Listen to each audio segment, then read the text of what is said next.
Hi everyone, I'm really excited to read to you today. It's one of my favourite books.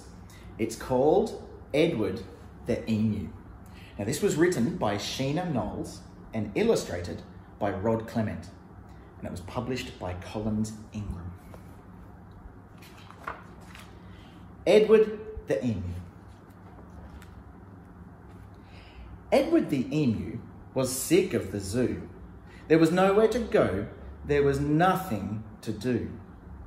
And compared to the seals that lived right next door, well, being an emu was frankly a bore.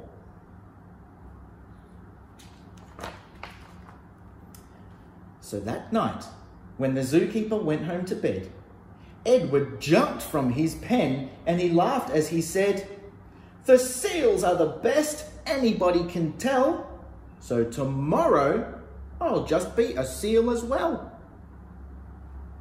I wonder how he's going to do that.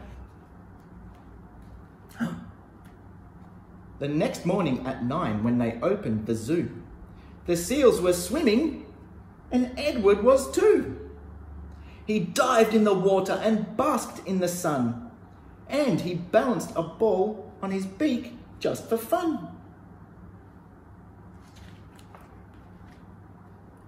Well, Edward was really enjoying the day till he overheard someone behind the fence say, "The seals are amusing, it's true, but the lion's the best thing to see at the zoo."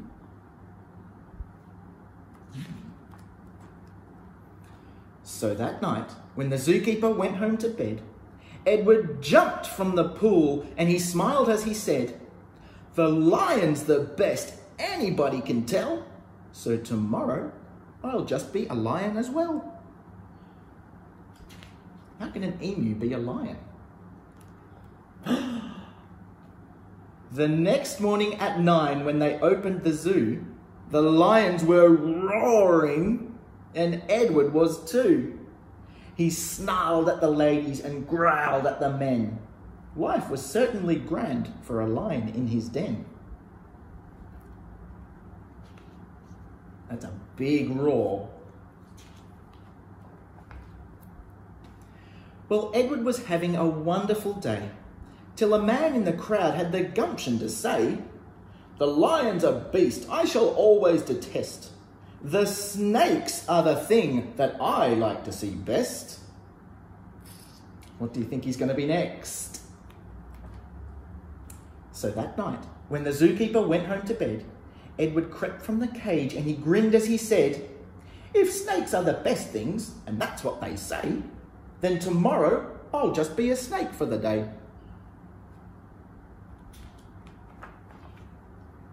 The next morning at 9, when they opened the zoo, the snakes were all hissing and Edward was too.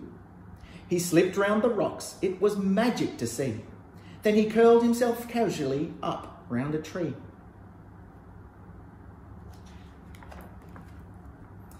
Well, Edward was just warming up for the day when he overheard one of the visitors say, "The snakes are impressive, I know that it's true, but the emu's by far the best thing at the zoo."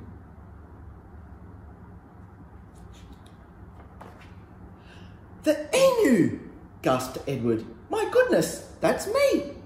I'm the thing that gentleman most likes to see.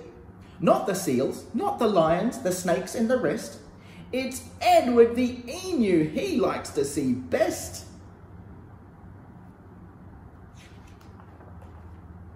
So that night, when the zookeeper went home to bed, Edward slipped from the cage and he laughed as he said, "If the emu's the best, then that's easy then.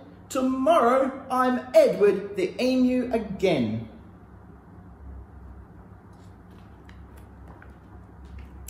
Edward ran to the place where he used to reside, but what a shock when he clambered inside.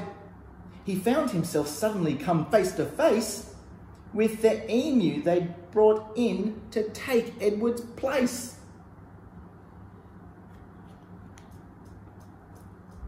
The emus considered each other a while. Then the new emu said with a shy little smile, "Hello, I'm Edwina. It's nice meeting you. You're the best I've seen since I came to the zoo.